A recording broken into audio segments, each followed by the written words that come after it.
Hi, everybody. Welcome to the Arts and Learning Masterclass. My name is Edwin Lovo. I am the Music Education Director for Arts and Learning.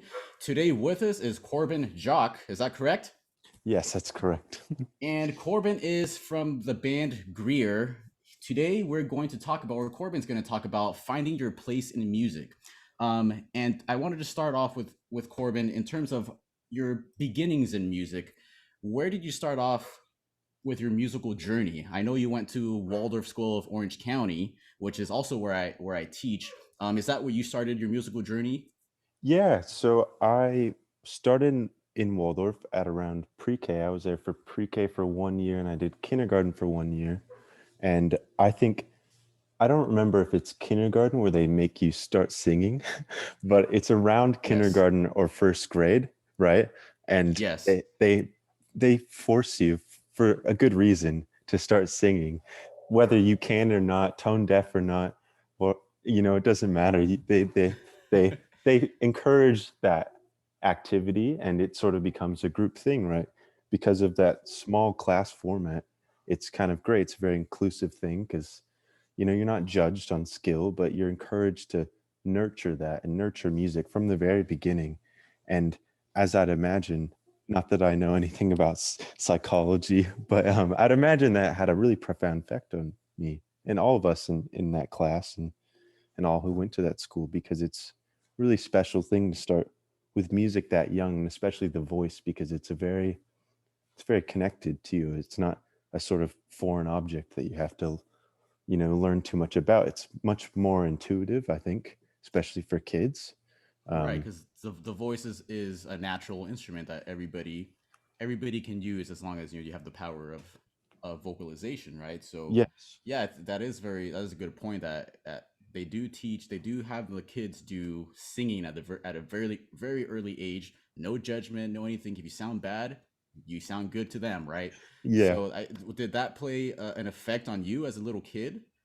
Oh, definitely, because I think your ear, and you realize this later, I guess, is sort of, you develop your ear early on when you start with singing, especially because there's something about that, being able to recognize a pitch and then also being able to vocalize it is really special, because I think it's one thing to play an instrument, but it was a observation I learned when there was another kid in my class who played guitar, but the difference between him and me is that he sort of took lessons and his teacher just sort of taught him things in a way that he didn't understand what he was doing or how it was supposed to sound, but he was more copying or emulating his teacher.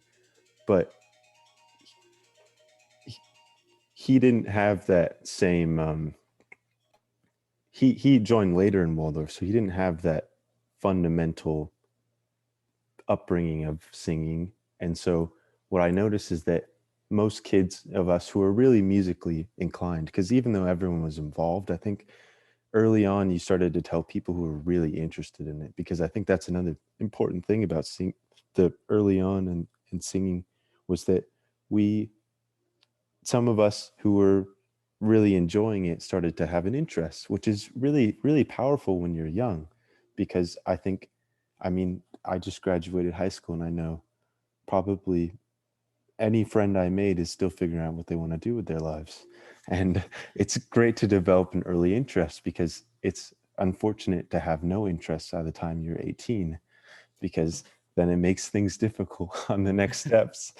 Not that it's not acceptable. It's perfectly okay to figure all that out whenever, but I think it gives me an advantage, whether fair or not.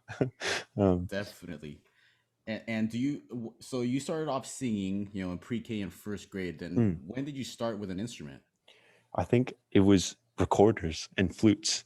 They had the first flutes. I don't know if they were recorders. I think they were sort of this a more archaic form of the flute, sort of just like a stick hollowed out with holes. Obviously, much more delicate and full of probably tradition that I didn't understand at the time. Mhm. But I wouldn't know the name of that type of flute. So, flute is the best I can do to say what it was. But then it was recorders, and And then we got really into recorders. And I think before fourth grade, we were working on different types of recorders, like alto recorder, bass recorder, tenor recorder, and having a real like recorder ensemble, which was fun. I didn't love the recorder, but I'm grateful for it because it was nice to have an instrument. It was nice to feel what it was like to have this object that produces a sound. And if you, recorder is nice because it's like a piano, it's easy to produce a good sound. It's hard to make something sound bad on a recorder. Ev- I guess not hard, but there are people who probably could make a recorder sound unpleasant, but it is easier to just get a real sound out of. And I think that's why in fourth grade, when they did stringed instruments, they were saying, okay, you're ready for this now because this is going to be much more difficult to produce a nice sound out of. You had to have a certain level of maturity at that point, or else it was going to be much more of a challenge. Right. And speaking of stringed instruments, is that where in fourth grade, is that where you essentially veered off to actual, quote unquote real instruments, I guess? Yes, yeah, definitely. I remember that day so well of trying out the instruments. Miss Wondercheck had brought all the instruments, just one of each for everyone to try and see what they gravitated towards.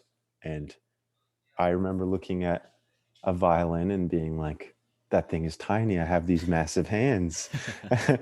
And it's hilarious because, in retrospect, there are tons of world-class violinists with massive hands. It Yes. never stopped them. But, my childlike brain was like, I have big hands. I'm a big boy.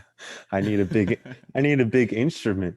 Oh, this sounds so stupid. But I looked at the cello, and when I sat down with it, it was it was a pretty profound experience. It felt right versus holding a violin or viola felt wrong. Viola was my second choice just because my brother played viola. He wasn't very good, but I thought the instrument felt larger than the violin. Hmm. And I think it felt more comfortable as well. But the cello really felt, I loved the sound the cello produced, that thick, wide tone. It was Yeah. definitely more pleasant to my ear than the violin. Um, so I think I was really drawn to the cello, and that was a big moment for me because for at least 2 or 3 years I was really obsessed with the cello. I loved it a lot, and Really. It's interesting yeah, you say that that you were that you liked the sound of the cello, and that you had mentioned that you started with singing in pre-K and first grade, because the cello is, I guess, the most like the human voice, where it has that really high range, and it has that beautiful lower range, and it has, yeah, I guess, the whole range of the instrument is a beautiful sounding instrument. very And it's, true. just like a human voice that has that really high range, or the really, it could have the low range, the mid range. They're very similar in terms of how they sound together. um, Now, you playing cello, did and you say you were pretty much obsessed with playing cello. Now, did that obsession, was that a good obsession or a bad obsession?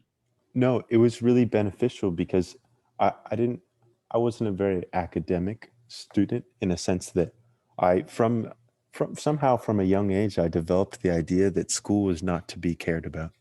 And I don't know how that happened. Um, maybe I learned it from my brother or something.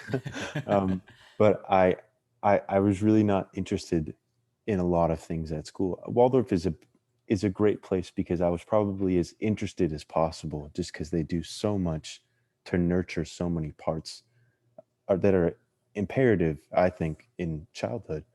Um, and so I think I was as interested as anyone could be for not being interested in school, but that makes little sense. But um, I think having the cello, it was something to dedicate myself to and something to spend hours of my day that, unfortunately for my generation was spent a lot on television.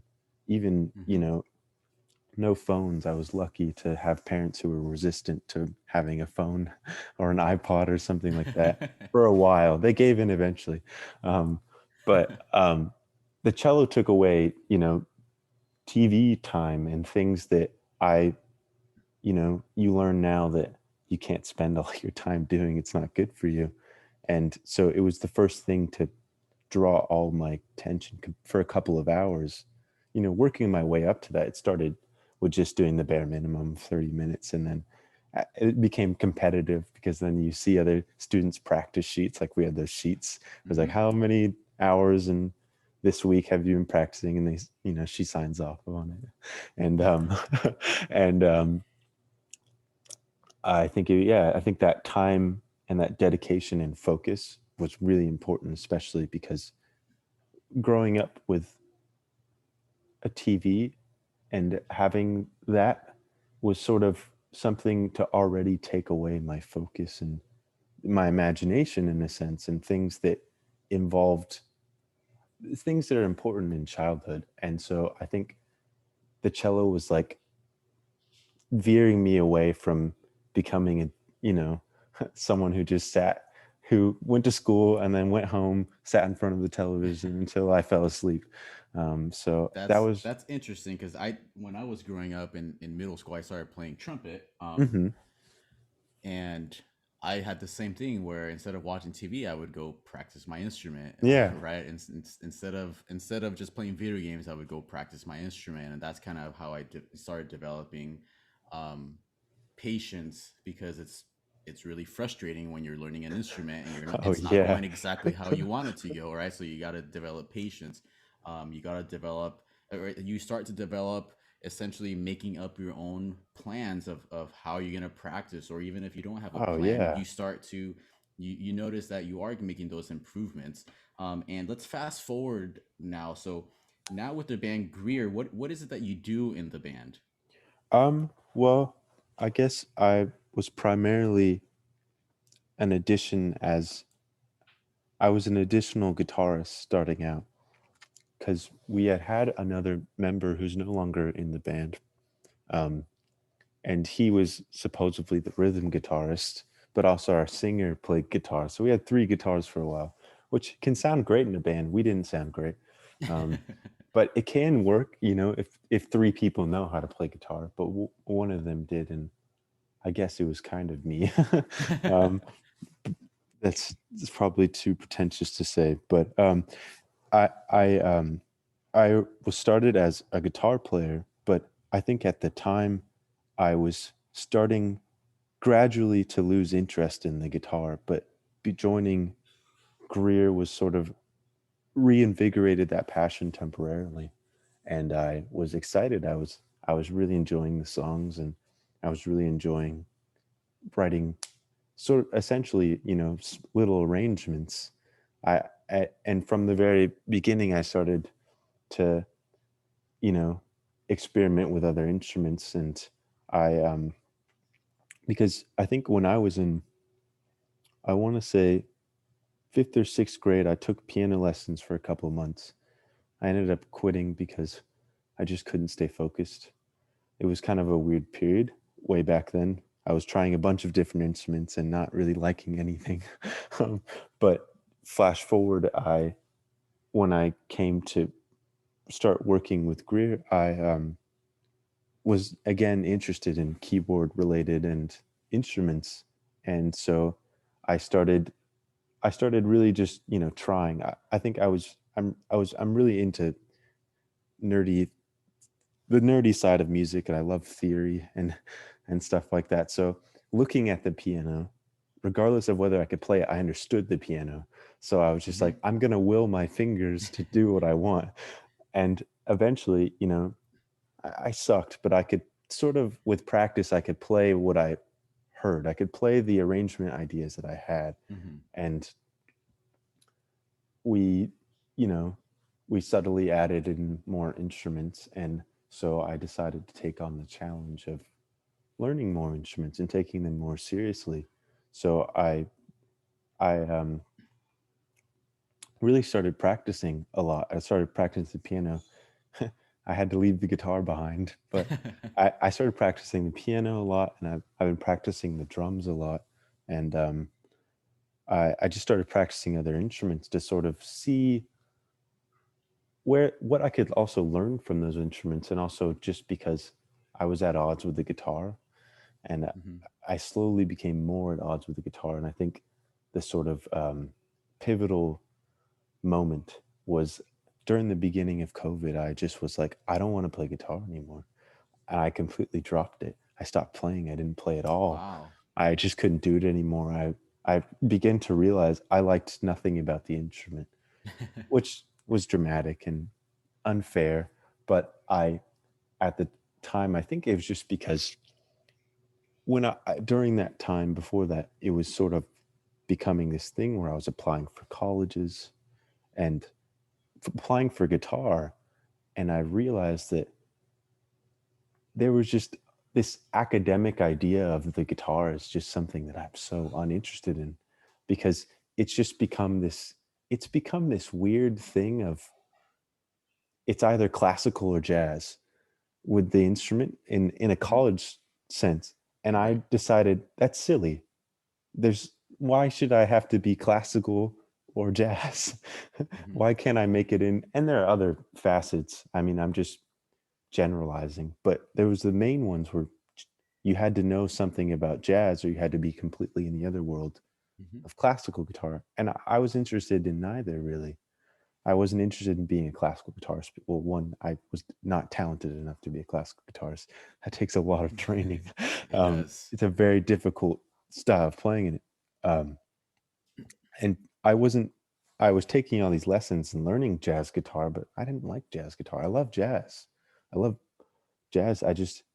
I mean, I love some Montgomery, but I mean, I love jazz, but guitar jazz, like fusion and all the things that they were trying to get me to learn, I was not interested in any of that. And I felt bad because I loved the teachers I had. They were just wonderful and so impactful in my life, but I just didn't like any of that music. And it was just like I didn't want to have to do that. But every audition I did, I was playing standards and I just found myself increasingly getting it wasn't a bitterness, but it was sort of just like a I need to ditch this instrument. It's I just don't know where to go with it and I don't like Hmm. these things. And that sort of was building inside me for a long time. And I realized that playing with Greer, and this is sort of I guess how this ties in, is uh, there was just an opportunity for me to be an instrumentalist and not just and look at a guitar or any instrument as a piece of an arrangement. It didn't have to be this I didn't have to be a guitar player.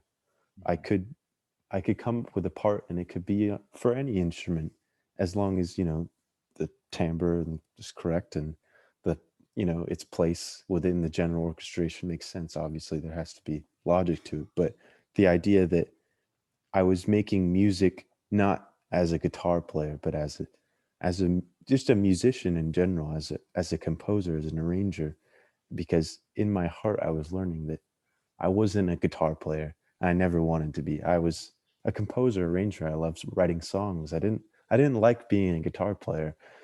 I don't like watching Stevie Ray Vaughan play. I'm not into that. I Uh-huh.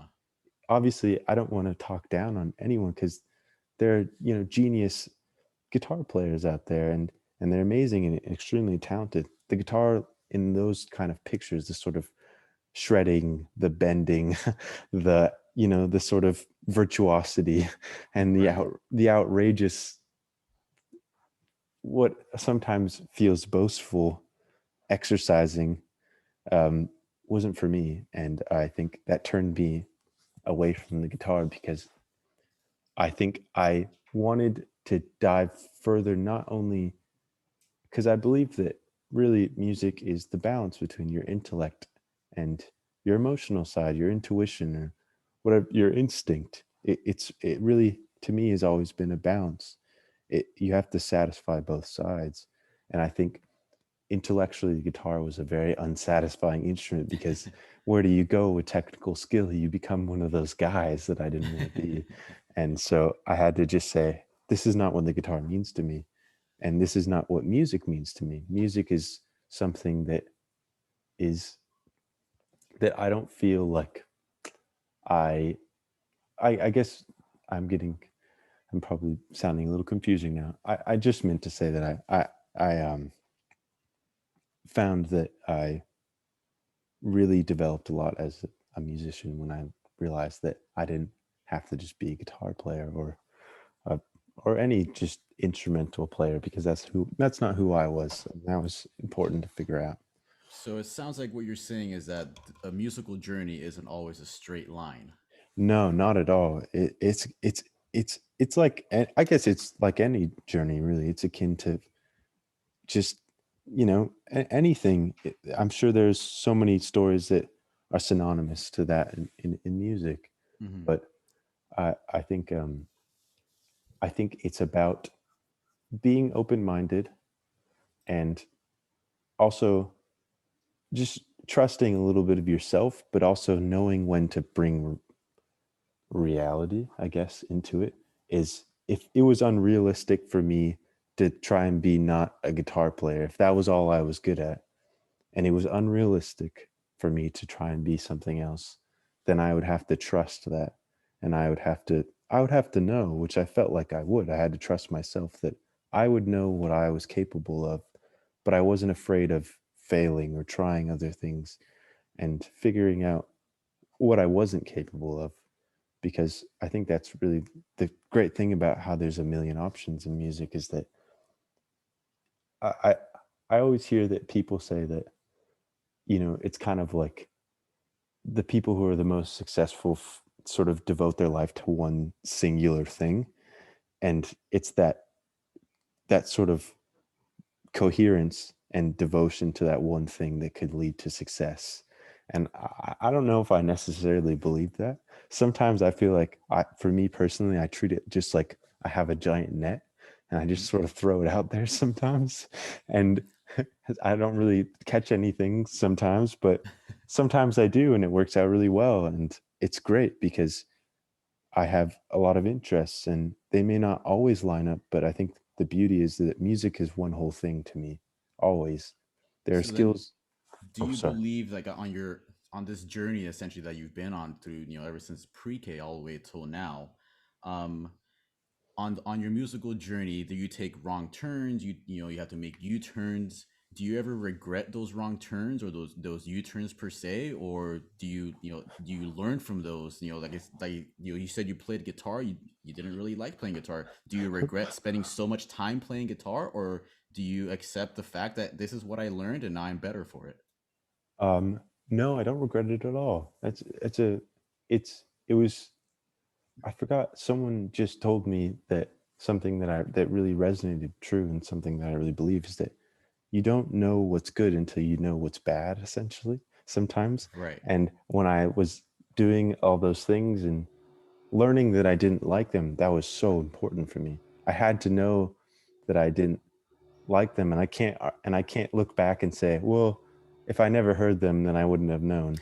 But it doesn't matter now. I did hear, and I did do those things that I don't like, and now I know what I do like, and that led me to that in a sense, because I was sort of, yeah, I was sort of, it's not quite failure, but I was sort of in the wrong place. Hmm. And or wrong place doesn't always even sound right. I was just sort of doing something that I knew I wasn't going to do forever, and I knew that it wasn't what I wanted to do. And I learned a lot because I learned that. I learned Right. essentially that that's not what I wanted to do. Right. Um, So then the people that are, I guess, in a rut right now with their music or essentially with anything, with their writing or with their filming or even just with school, um, it's not always just because you feel like you're in a rut. It might not be a rut. It might just be something that you're just learning how to cope with, how to deal with, or you're learning how to make better in a certain sense, right? yeah, that's a very perfect way of putting it. I think I was just talking to my brother, and I was confiding in him, and he was telling me, "You have no idea whether you're moving backwards, forwards, or sideways." And I said, "Well, that's a perfect way of looking at it. You think, maybe you're in the wrong place and you're doing the wrong thing, and that means that you're moving backwards, but that's not necessarily true, I guess, right? It could mean that you're Hmm. just moving sideways, sort of taking a detour, but it doesn't mean that you're not eventually going to move forward." And I think, yeah, I thought that was a really wonderful way of looking at it. Yeah, it is. Now let's go on to your band, the band Greer. How many members are in the band? There's four of us, myself and a bassist, also songwriter. I may say everyone is a songwriter because that's kind of how we work. We all sort of, it's a very collaborative process, but essentially I'll list the instrument and I'll just know that everyone also writes songs. Okay. Um, so then our drummer, and then we have a vocalist, and he also plays rhythm guitar now. Um, and then yeah, I listed myself. um, So then, when did the band essentially start off, and or when you guys started off, what year was that? I think it was the end of 2018, I believe. Um, I think, yeah. Well, at least when I joined, I believe that they had been playing, the three of them had been playing together for this, excuse me, for at least, I want to say this, a year before that, just Okay. casually. Hmm. It could have been way less time. There's still things I sometimes feel like I don't know. um, but when I essentially joined the band was in, I think it was September of 2018, and Okay. it was because we had a gig, and my other band that the bassist of Greer and I were also in at the time were Hmm. playing as well. It was for their high school homecoming. Wow. That was our first show. Nice. Cool Yeah, first gig, huh? I guess so. It was definitely a first gig, that's for sure. And I loved living that experience twice because I had lived it once with my other band, and then I lived it again that night, and it's a special moment. So So then on this, on this journey that you had with Greer, that you still have with Greer, show what was that first rehearsal like with the band? I I really really from the first rehearsal I really connected with everything. It Were was they sort your of, friends already? Did you already know everybody? no, I see the bassist, he's a really like a lifelong friend and like family to me. He and I had been in this other band for years since I was in 8th grade. Um, and he brought me in as originally as a substitute. So he was the only person I knew. I didn't know the vocalist, the other guitar player, and the drummer. I didn't know any of them, um, which was they. I from the very first practice, they were. I knew that they were sort of special people because they were like no one I had ever met before, um, and so I think that was, it was intimidating at first, um, but it became, something obviously much much more. But from the very first rehearsal, it was definitely, it just felt like it clicked. Hmm. It was a really interesting feeling because I could tell that they hadn't been a band for very long. I couldn't play their instruments very well, and I had never, our vocalist, he has a very, he's really a singer. I feel like there's a difference between a vocalist and a Hmm. singer. Like I think of like, oh, this is a terrible example. Like Lou Reed or someone like that is like a vocalist. He Uh-huh. can't technically sing. He's, you know, Right. but you have like, uh, uh, who's a good example? You have like Anita O'Day, or like, I don't know. I guess no, this person counts. Nina Simone or someone like that. They can Hmm. sing. They're singers. They could really sing. Um, and our singer Josiah, he can really sing, which is surprising to find, especially in a band like ours, because you have a lot of vocalists in our Hmm. genre of music, but you don't have a lot of singers. And so that was one of the first things I noticed in rehearsal. I was like, oh, wow, he can sing. That's crazy. I had never heard someone in that style of music sing and have such a powerful and beautiful sounding voice. And that was really great. But then I noticed the songs as well. Hmm. I noticed it because a lot of those songs that we first rehearsed were songs that, I mean, I think the first song we played was the song that's our most popular on Spotify, called "Song for Me," and uh, that song is not dying anytime soon.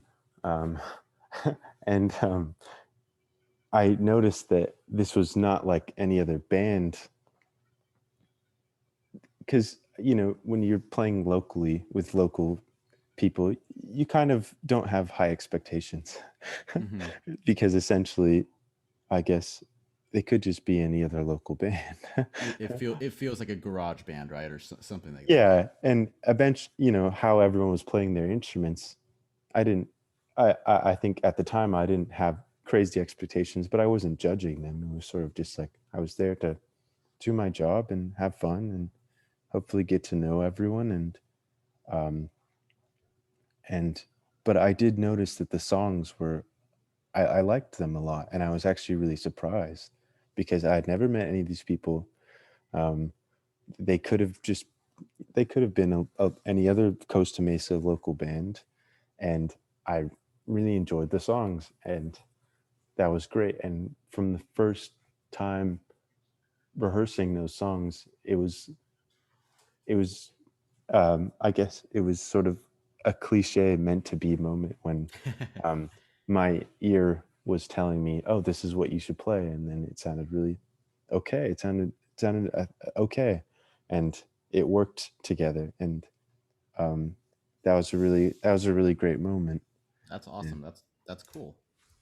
Now, you mentioned earlier that he's a singer, and that's kind of unusual in your genre of music. Now, what genre of music would you classify Greer as? Oh no. um, That's a question that I always hate asking because everybody's always like, I don't really know the real answer to that because all bands are, there's no band just falls in exactly in one specific category unless it's this mass produced, just group or whatever. yeah. But what is the closest that I guess Greer is? What do you try to emulate essentially? Uh, I want to say something really lame like rock because I feel like that's the best I can do. But that's not fair either. Well, it's a tough thing, especially saying to associate with because nowadays there's a lot of things that you could call our band that we don't want in a certain. You could lump us in a certain genre that we don't want to be associated with, because we're not really enjoying the music that's coming out of that genre, I guess. But it would be fair. It would be probably most fair to call us an indie rock band. Okay. um, but like like I said, it's always a tough question to ask somebody what genre of music do you play because we don't as musicians we don't really think in genres, right? We just think no, in not at all. you just think in music, right? Yeah, it's You think very, in very this is true. what I like to do. Is that how you guys are too? Is that you don't think of I'm gonna write in this genre. We're gonna write whatever we feel sounds good to us. Completely. I think the idea of people who want that much control over of the outcome of their art, if you can call music art, um, I think it's kind of strange to be that self-aware and be like, well, I'm going to produce this kind of song in this genre, actually this subgenre of this genre. I think it can be strange, but there are people that do that and are very successful at it. There are people that target a certain sound Mhm. associated with a genre, but I think my approach has always been the opposite of that. Just whatever comes, as long as it's good, and I think it's good, and I'm trying to write good music, then I'm happy with it. And I don't really know. I also really don't know enough about genres to be like, oh, this is this genre. I thought it was always hilarious when I would watch all these jazz documentaries and everyone would say, we didn't call it jazz. Who did? Yep. Yeah. And it's the funniest thing to be like, well, that's how genres work. Some, music critic or musicologist will go brand something this or based off of this.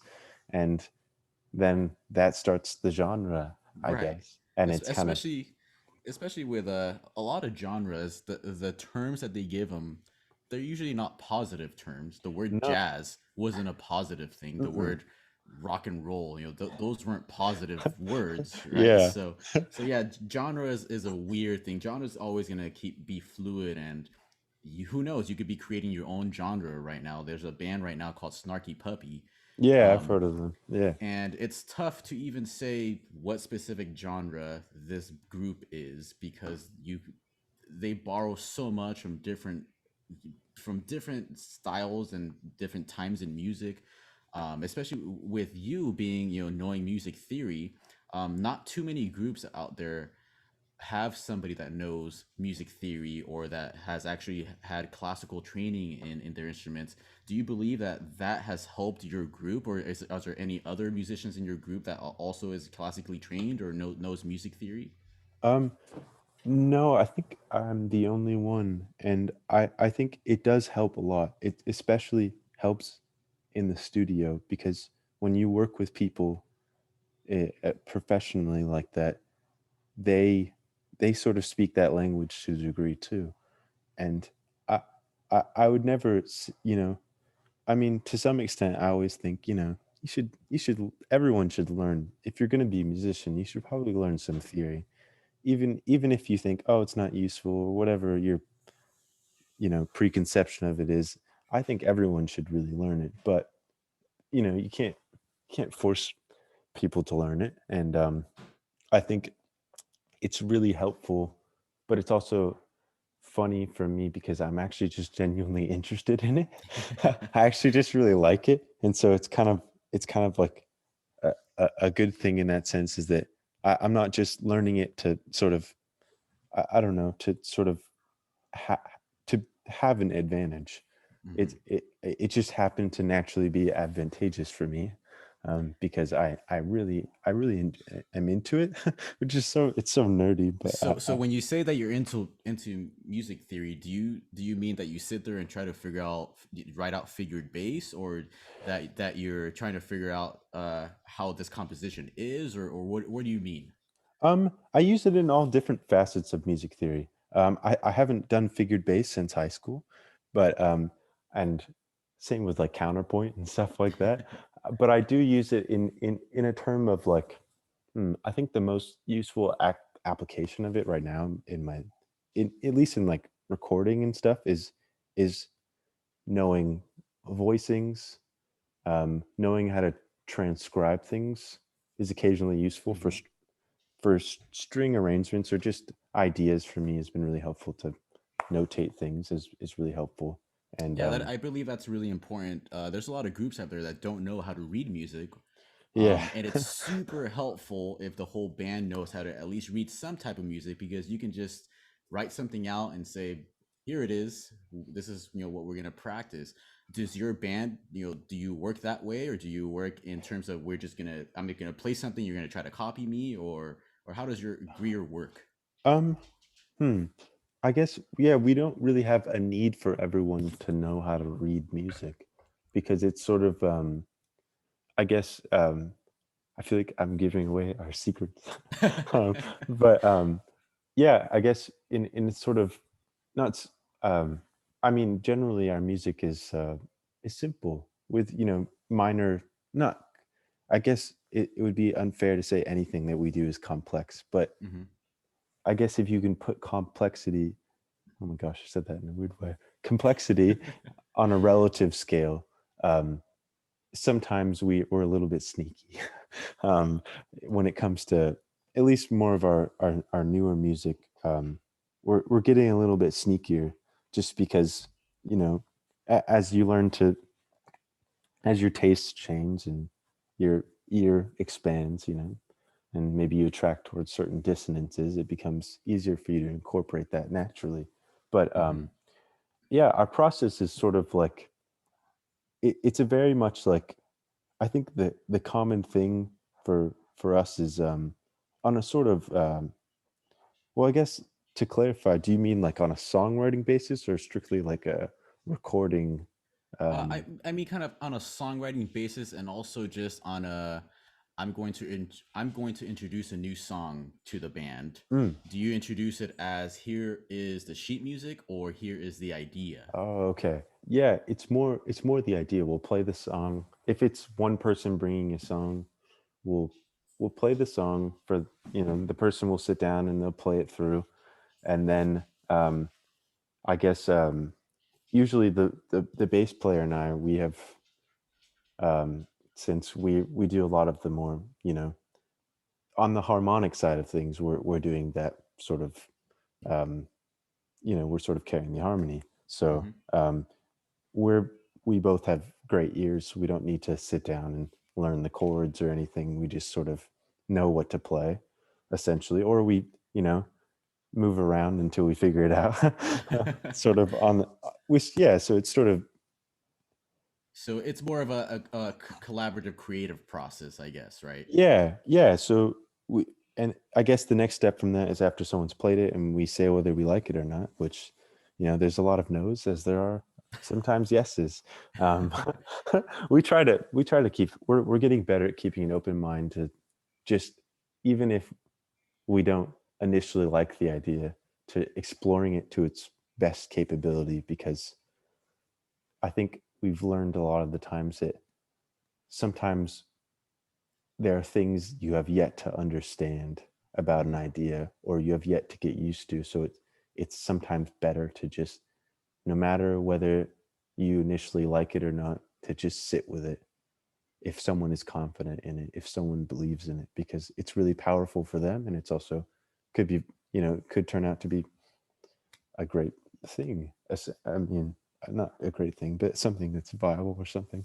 Um, but yeah, I guess it's very much we, we hear the song and we play it all together, and it's sort of just improv. You sort of just go at it with an open mind and an open ear, and sort of just see where you're. Sometimes, if you're not getting into it, you just sort of, I don't know. My goal is always to sometimes just let loose and just do whatever. Just sort of have a sort of blank minded approach where I pretend like sometimes I don't know how to play my instrument that I'm playing. And I just sort of flop my hands around till maybe I hit an interval or a note that seems to lead in some sort of sequence Ah, or melodic development.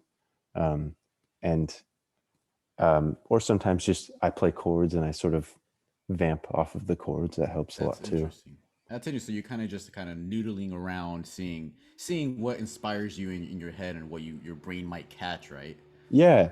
Sometimes it just clicks, and sometimes there's a clear, defined part that arises before Hmm. having to do that. But I think, as I've really noticed, um, oh, I am just giving away every secret. Um, but what I've really noticed is the every time we go and we make a record and we go and record, after you're done and you have to do the next thing, it feels like you're starting over from Hmm. scratch. But the thing that's tough is that you start over from scratch, but you're more self-conscious, and you feel an added pressure to do something better than before, which is always the goal. Whether it's a good pressure in my mind, always a Hmm. positive pressure because that's what I want to do, and it it can only stress you out on occasion, but Right. it can really stress you out, and so it becomes sometimes more difficult to do that where you're you feel comfortable of just letting it happen.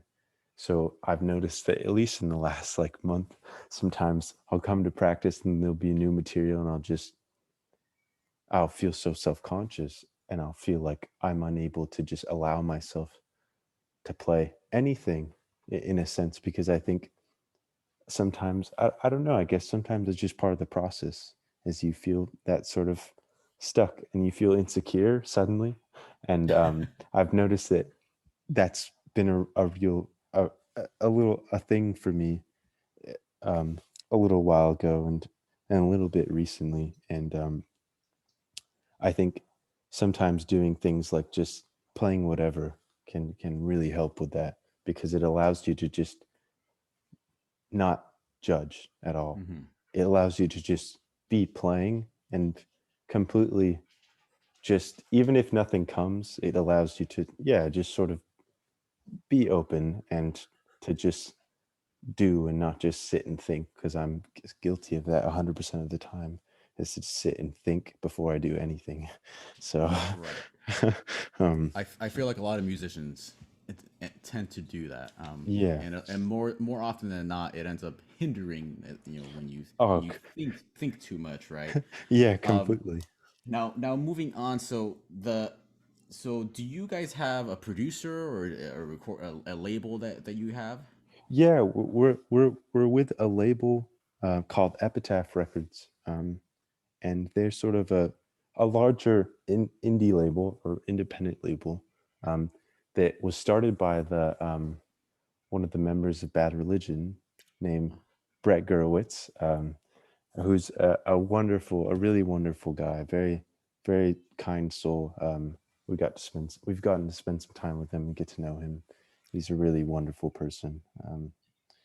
And Now, for the people that essentially are thinking of, they're in a band right now, would you recommend they try to go for a label, or recording is so easy nowadays that you can go on Amazon and buy your own mm, recording software or recording equipment. You buy your own little focus, your little red focus, right? And you yeah, buy your own, I have one. exactly, right? So would you recommend, somebody try to get a recording label first, or have their own recording equipment, or both? um, I think, well, actually, I'll probably just start by saying both, but I'll probably elaborate more on the side towards the label, but it really depends on your goals and your intentions because there are some people that would argue to death that someone who's making a record in their bedroom sounds just as good as someone in the, I don't know, $300 an hour studio. Um, I disagree because I have a preference to a certain sound and a certain type of record. That's a completely subjective thing. I I'm sure that looking at some sort of statistic, if there is one, that the sound quality is probably just as good, if not better, that you could probably emulate that in your bedroom. If you can afford the equipment to do it, which everyone knows recording equipment is really expensive. Um, Especially when it comes to microphones, and once you get oh into my that, gosh. once you dive into the microphone thing, you're just gonna keep buying more and more and try to get that better, bigger microphone, right? Yeah, no kidding. But it's hilarious because, I feel like you still in every studio, you'll always find an SM57. Like Right. you'll never you'll There we there go. you go. Yeah. They're always there. Yeah. I feel like, and that's why that's like plus one for the bedroom artists because that microphone is great and it's $100. It's reasonable for a microphone. Mm-hmm. And while I would never recommend doing vocal takes with it, you can, and bands do it all the time. Um, and but I think so I guess that is why it depends on your intention.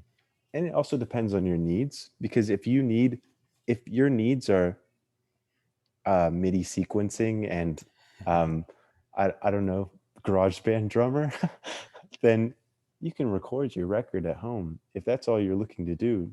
Because I guess maybe this is a really inappropriate term, but I guess that is an aesthetic. That is a thing Mm-hmm. people do and are attracted to. So that's viable if that's what you're looking to do. For us personally, we are not looking for that. We're looking for someone who can support that side of us because we want to make records that emulate the sounds of records that we love and work with people and producers that we look up to and that we really respect and that we are more than grateful for those opportunities to have and we're looking for that sort of approach. That's what we're looking for, and we couldn't fund that on our own. We we don't really make any money, so we couldn't do that. So that was why we chose a label. And what was the process of trying to acquire a label? Well, Did you because send them an EP? Did you record your own EP, or did you record it with someone else and then send them a label, or how did that whole thing work out? we were an unusual case because we had two songs out and they were doing well, um, and it was surprising and shocking, and they're still doing well. Those two songs, excuse me, and that sort of attracted a lot of attention because it kind of came out of nowhere. People not, maybe not confused, but sort of like, I don't know. Here's a very graphic example, sort of like roadkill and vultures, I guess, in a sense. They were just sort of like, at first, it was really large labels that were kind of coming after us because, oh, we're young and we're suddenly up and coming, I suppose, but not quite in the public eye, if that makes Hmm. sense. So, sort of like the idea for them was probably more like, I'm not going to speak in a negative way. I'll put it in a positive way. Sort of like get them going early and then Uh-huh. make it look like and build them up like it was this sort of natural contour, but Right. sort of just hop on it early and bring Ride the stay gravy along. train. Yeah, essentially. And Yes. but we sort of caught on to that idea that the bigger labels were interested in our future, but not invested in us now.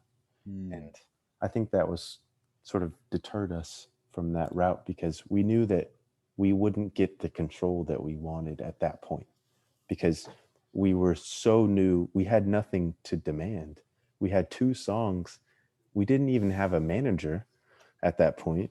We were managerless. We had no team and we couldn't demand from anyone anything because we were in no position to like be like, hey, you should you should listen Right. to us.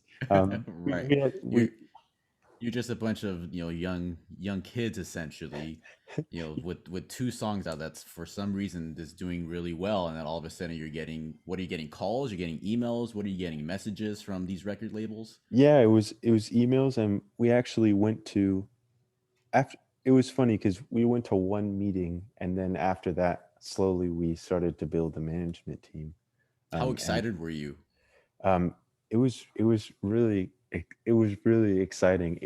I was still in high school. I was a junior in high school, and so it freaks my parents out to have their little boy go up to Los Angeles to some big record label and have a meeting because it was kind of like 100 texts of when are you coming home? Are you almost home? Are you? It was a school night if I remember correctly too. So I almost got in a lot of trouble. Um, but it was we couldn't believe it because it was sort of like baffling that that was even a possibility. But I think, by the end of the meeting, that sort of wide eyed look was gone because we started to realize what it was about really, and that um, this particular label was not actually interested yet in signing us. They were more interested in establishing connections so that when we were on the increase, then they would take action. Um, but obviously, that's from their perspective, that's probably the right thing to do. We're a wild card. We have two songs Right. out, Yeah. and what are you going to do? Trust, resources to some kids from Orange County? No, that's a Right. You joke. can't really blame the record companies for not being fully invested in Oh, this little group of four kids, right? completely. I mean, I hold nothing against them. I honestly thought that was probably a smart move on their part, um, because I wouldn't have trusted us either. Like, how would you know? In meeting us, you probably wouldn't, you wouldn't get the impression that we were anything. I don't know. Maybe you get a good impression from us, but you maybe not get the impression that we're anything more or what we're capable of. Hmm. We're essentially just we were essentially just four kids in high school, and I don't know, and it you know it was, but it was a really like nerve wracking and powerful thing, just being like, oh wow, we had a meeting with this massive label, and that was exciting, but also scary, and um, So then after you had that meeting, what did you essentially say? Okay, we need to get a manager. We need to get this. We need to do this and this and this. Or did you just kind of let everything just come to you? it kind of worked out in a way where it just came to us. I don't remember the sequence of events necessarily, but sort of a certain person who who had never officially managed a band, um, reached out to us by email because he was sort of local, um, and he wanted to meet with us, and so we met with him. I personally remember having, I mean, it was a good first meeting, but I remember I sort of messed up. I remember I, for a while I was on a real bad luck streak with business meetings and music, where like I'd have people like look at me. I don't. Okay, I'll just tell a couple. But I remember our first meeting. This guy who'd eventually now co-manages us. Um, I remember he said this thing out loud, and we were really excited about it. And I started smiling and sort of, I guess, sort of laughing, but I meant it in like a I was just really excited way. Right. I think he took it the wrong way, and he looked at me and he said, "What?" And I was like, "Oh God, what have I done? I messed up the one, the one good thing that's come to us." Right. And It kind of reminds me of the movie Casino, where Ray Liotta turns to Joe Pesci and he starts laughing, and Joe Pesci's like, "What? Do I am I funny? Am I a clown?" yeah, yeah. And I felt so bad. I felt terrible. I was like, "Oh no, I made a horrible impression." But I think it all worked out okay. I hope. Maybe he still holds it against me.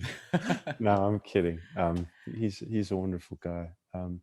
And Oh, I had another one where I was this company called Cobalt, and we were in a meeting, and it was an awkward meeting space because I was sitting behind the person who was talking to us, so I was facing my band, and so it was strange. It was in a little office, and so it was kind of a not meant for meetings of Uh large huh. amounts of people, and our manager had come along with us at that point, and so I was sitting behind the person talking, and I remember making a weird face at one of my bandmates, and then they started laughing, and then she looked behind me. She's like, "What's so funny?"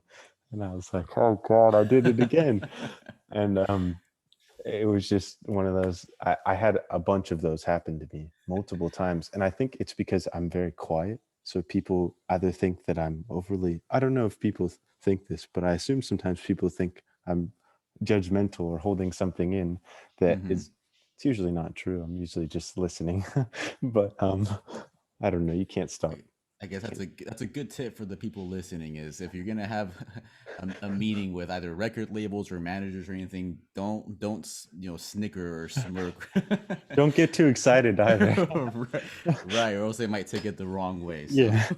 that's a pretty good tip. Now, how has the pandemic essentially affected everything, or if anything, for Greer? Oh, it's definitely been. There's a lot of positive, but obviously a lot of negative equally so. We couldn't make any money. I don't like talking about money, but essentially that was a big thing for us because I mean our poor drummer, he's almost 21 years old and he's still living at home because none of us can afford to move out or really do much because we financially can't be independent, um, Hmm. because well we're lucky to be so privileged to still be able to stay with our parents, Hmm. and that's a wonderful privilege, but it's still, I think, especially when a lot of kids are going off to college and they're moving away or moving out at this age, it's still a little bit strange to be in that position where you're at home and you're not quite able to. I mean, I know that a lot of people are also in this position, regardless of whether they're musicians or not, just because of COVID. Um, so I'm not. I hope I'm not trying to make this sound like a great struggle. It was just sort of like the impact was, um, we didn't we weren't able to earn, and we weren't able to play concerts, which is obviously a big deal because I think we've been on one tour, and essentially we've probably now played a total of a little over 30 shows in our entire career, which, Wow. considering we've almost been a band for 3 years, that's actually not that much. Yeah. Yeah. So it's it's kind of, it's it's a lot to a lot of people, though. yes, yes, that is completely fair. It is a lot of shows in a sense that it's still 30 shows. That is a large Especially during a number. pandemic. Yes. Um, but we played zero shows during the pandemic, and that was tough for us because that's a big part of being a band is performing, whether you like it or not. I think me personally, I don't always like performing. It makes me, it makes me nervous, and it's, but it can be a lot of fun, definitely. It's a lot of logistics too. Yes, and it's a lot of overthinking and sometimes a lot of disappointment. um, you learn, you get wiser about it, but it was a big deal because we were sort of just stuck rehearsing. That's all we could do is rehearse and write songs, and so yeah, we just did that, and that was tough. We went through a lot of tough periods. We were completely stuck with each other in that sense too, because we were all we could see for a while. We could only see each other as a band. I couldn't see anyone else. I couldn't see my grandparents. I couldn't.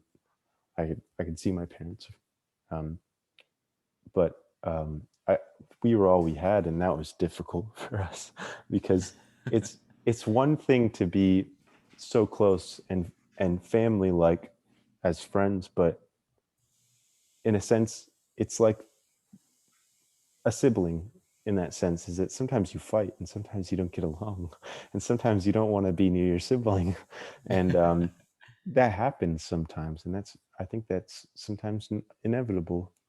Sometimes it is preventable, but you learn how to work with that, and you learn how to prevent little things. But we definitely had our moments where it was tough as a band because we were all we had, and Hmm.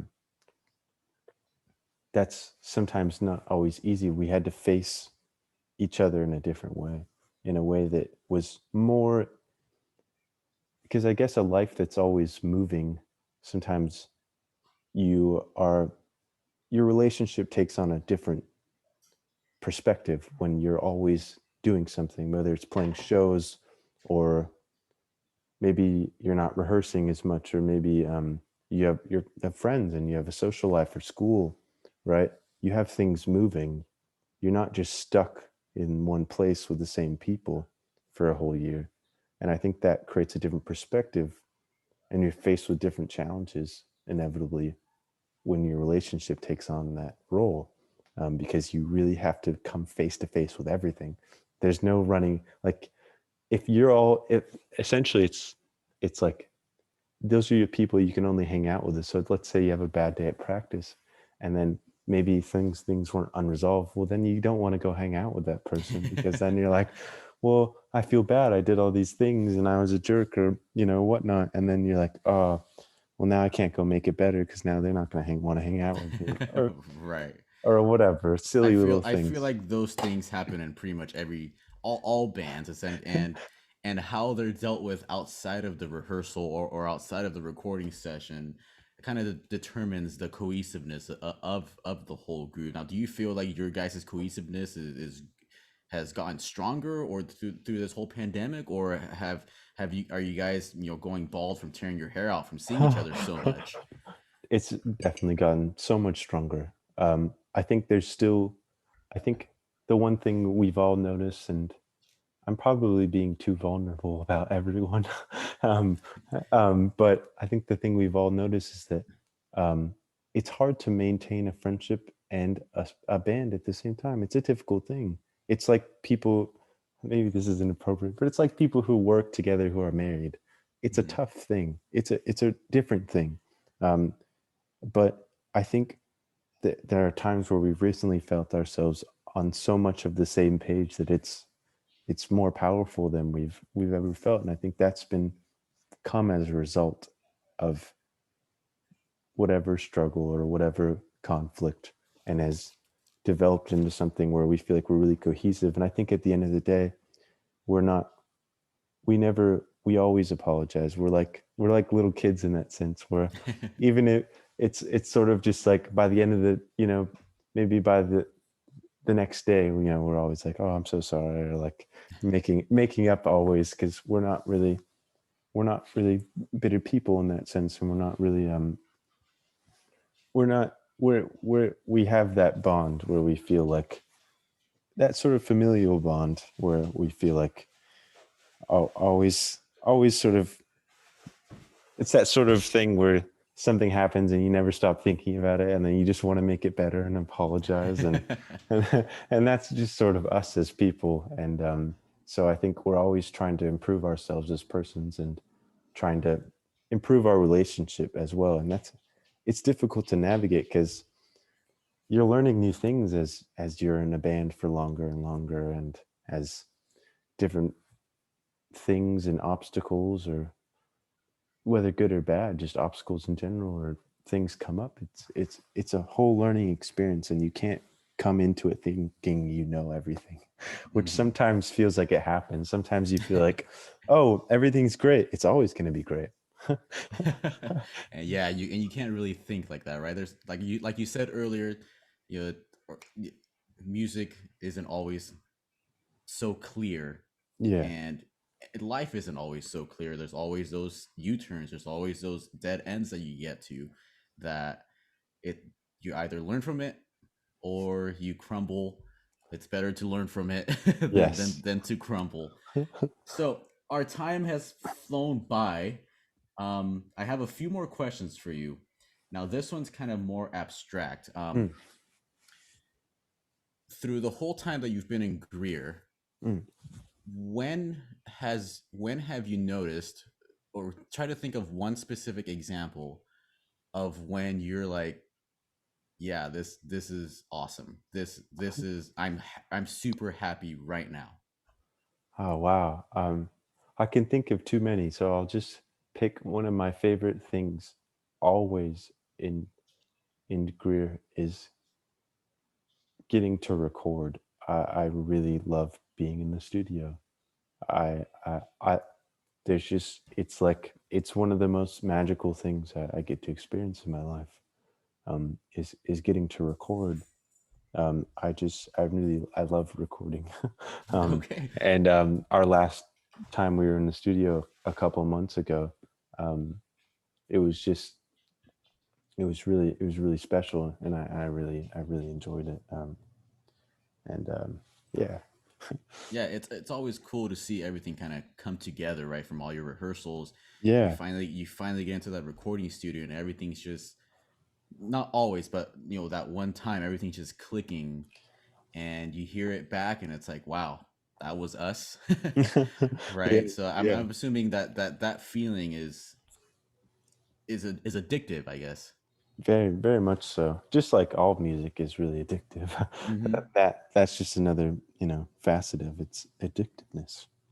Now, what advice, I guess, would you give to the high schooler, the middle schooler, the college student, or just the general person that's looking to start a band or is in a band right now, and they're kind of either in a rut in terms of their musical writing, or in a rut in terms of not not knowing what direction to go in, what finding their place in music, Mm. I guess, the theme of this master class. What advice would you give to them, somebody that hasn't essentially found their place in music? Oh, I guess that's, well, that's what I should know best, right? um, but well, the feeling of feeling stuck, it it really sometimes can depend on context, because I guess, no, let me start over. The most, the thing that I've realized is the most in sometimes the most important above all is intention. I've realized that a lot of the time with clear intention, you do, but the thing is that you're looking for an intention that resonates within every part of you, without doubt, without without judgment, I guess. Because the thing is that, you hear a lot of people say that people that don't find themselves in the position they want to be in are afraid of failure, and that's a thing for people. Some people are also afraid of success, conversely. And some people are some people are afraid of hard work. Some people are afraid of putting in the time. They just expect music to be this thing, I don't know, to that'll just come. And Right. that's not, You hear a lot of I wish this or I wish that or I wish this yeah, happened, right? There's not so much of I'm gonna work this hard to accomplish this, or I'm gonna do this to accomplish this. It's a lot of I wish. completely. And also, uh, but this is where intention, I believe, is really important, is because I think that if you are truly intent on doing something, then you're not thinking about it. You're not wishing. You're just doing, because you're just sort of, it's sort of like, a goal is not a good way to put it either, because it's more direct than that. It's more action, it's more tangible intention in a way, because it's sort of like, it is sort of like that one track mind of, I'm going to do this. This is my intention. And no matter how broad it is, sometimes it's broad, sometimes it's sometimes it's not specific, and I think that's okay. Sometimes your intention can just be, I'm going to pursue music, and you'll figure out the specifics on the way, and that's Hmm. perfectly acceptable, right? Right. Because it's okay to just say, I'm going to do music, and then you end up working at a record store. That's okay. Yeah, that's exactly. that's So completely okay. um that's a pretty good point. That the intention is all that really matters. Everything else with the intention and with the hard work will essentially be resolved, right? It's not might you might not end up exactly where you intended, essentially, but with that intention puts you on a specific path. yeah, Without the intention, there's no path. completely. And you're just looking to move, you're not looking to go to the end. Right. Yeah, You're like your brother said, you Yeah, don't know if you're moving forward, backwards, or sideways, but with no intention, you're standing still.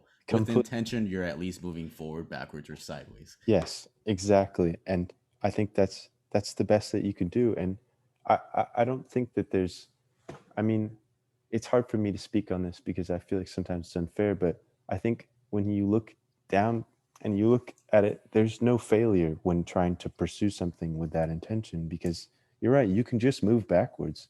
But then again, you can argue that's perspective, I guess. But you could just essentially, in your perspective, move backwards, and maybe you're practicing 10 hours a day and you're not getting anywhere, which would be really hard. I would Yes. imagine that no one practices 10 hours a day and doesn't get better. I don't think that's how it works. But I'm just Right. using some sort of dramatization of to think, okay, well, what would happen if I devoted my life to something and I didn't get anywhere? But then again, it's all perspective, right? Because Right. technically, just because you're not where you want to be is not where you're not somewhere. But yeah, I think that's right. It's better to be moving. It's better to be doing something, because in a sense, in, like when I was going to do this, I did a bunch of research, and I just sort of looked into like I think it's like hundreds of jobs that you can have just related to music. And you just think, why does everyone have such a stigma around career in music when there's hundreds of jobs that pay really well Yeah, that relate to you music? always hear, the high schooler. You ask him, "What do you want to be?" When you go to college, I want to be a professional musician, or and it's like, well, that they don't make any money. This and this and this. Like, who says who? It's Yeah, tough. says It's who? tough, but a Completely. lot of things are tough. Um, why not go for it? Why not? If you love music and music is an essential part of your life, go for it. I completely agree. I was just talking to a friend who, she still doesn't know what to do with her life, but she loves music, she loves singing, and she keeps telling me music is everything to me. And I said, well, do you spend any time with it? And she says, well, no. And I said, well, are you sure it's everything to you? Because to me, music is everything to me, and I spend my whole day working on music. So Right. that's sort of the difference. And I don't know. I think that kind of says it all sometimes. And I guess to come back to the, if you're stuck or not, and stuff like that. I think that's another thing, is hard work. And music is not music is not a mystery. Music is not something that just you either have it or you don't. Music is not something, at least in my experience. It's not something that's it's like that. It's not something that works like that. I believe that if you're interested in it and you believe yourself to be someone who's going to pursue something in music, then there's most likely that you're going to do that. But you have to know that, and you have to also sort of not be, I guess this is sort of, I don't know, maybe this is not my place to speak philosophically, but I guess the sort of path of least resistance, right? The idea Yes. that you should go somewhere that doesn't feel like you're swimming up current. Like it should at least feel, not saying that you're not going to hit a spot where maybe there's a rock or something, I don't know, a dam, but it to just feel like, because I do believe people know a lot of the times when they're going in the right direction.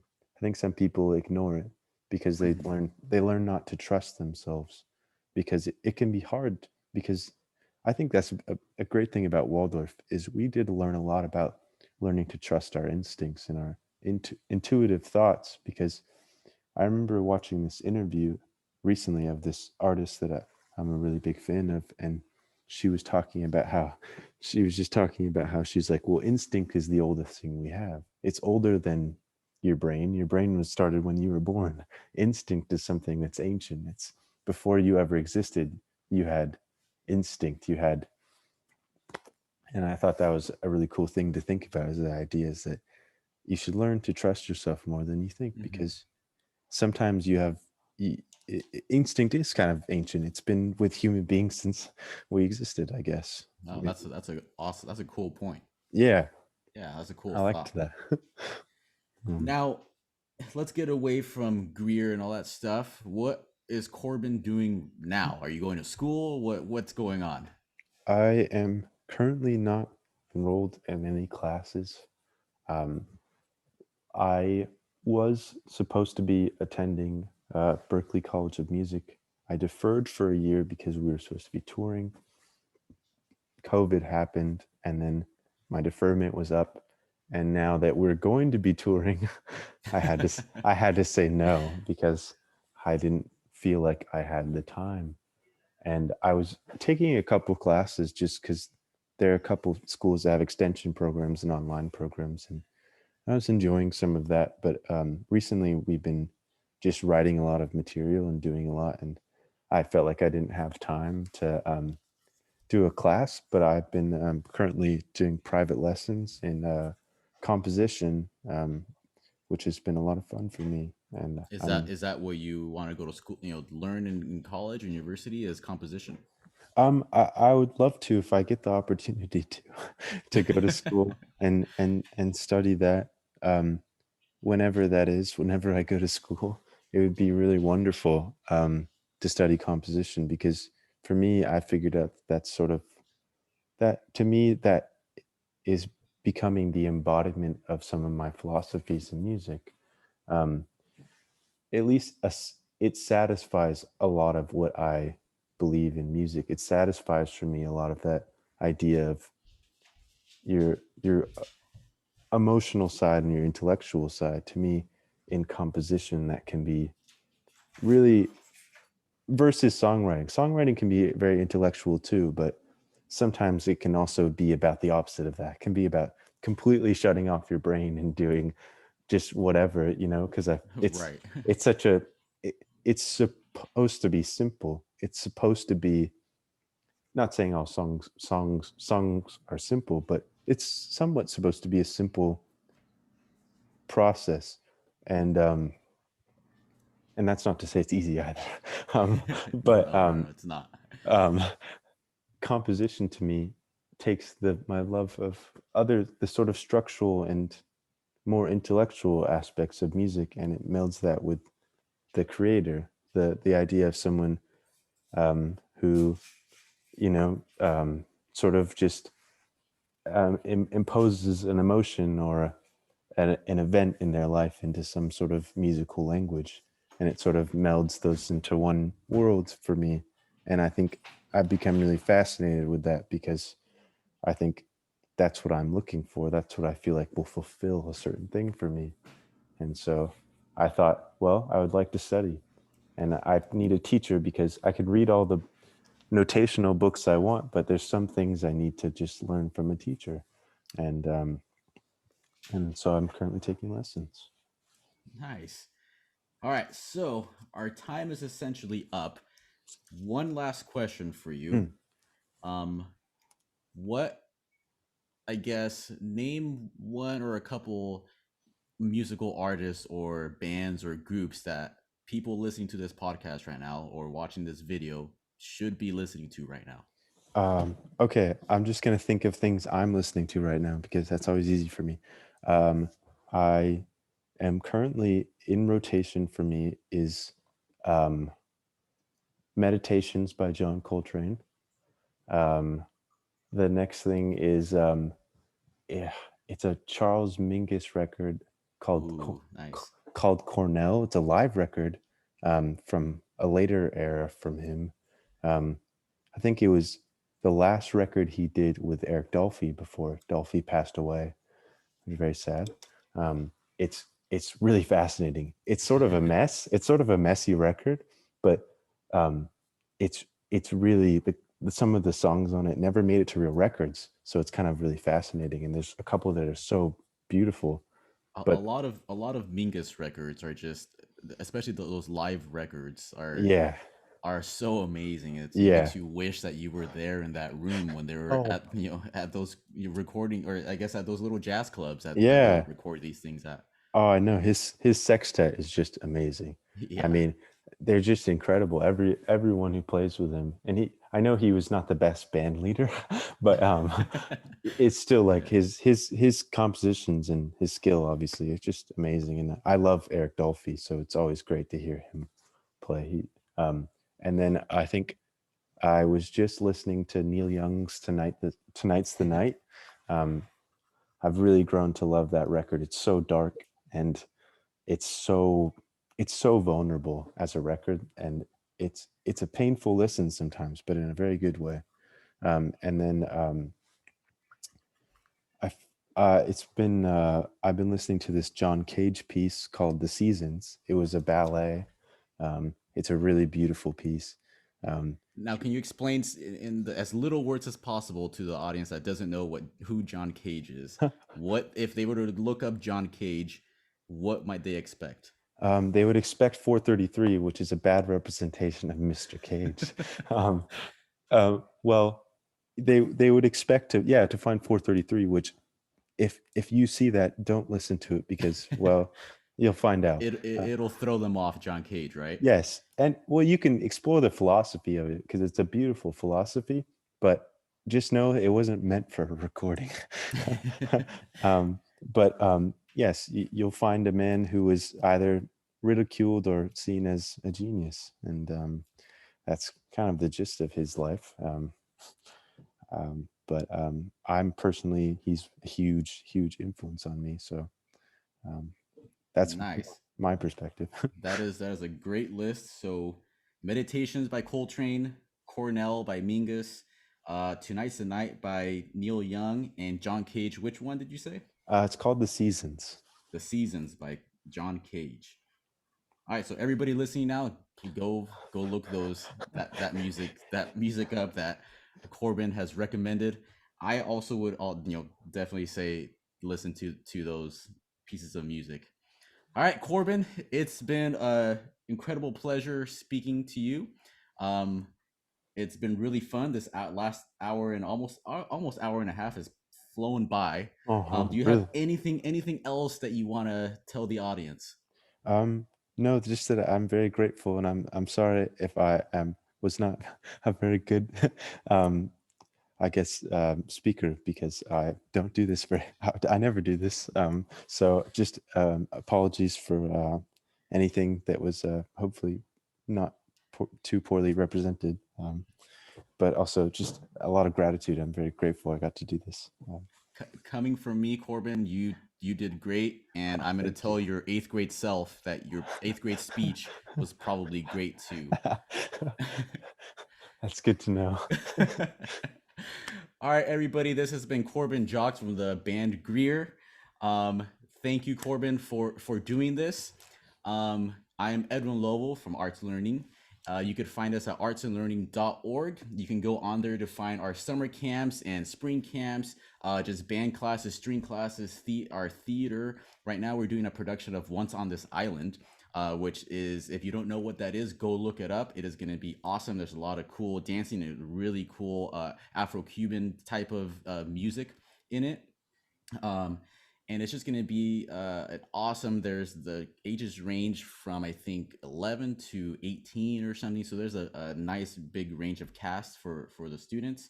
Um, for the people listening, thank you for listening. Everybody, thank you for watching. Corbin, it's been a pleasure, and we'll see everyone later on. Bye.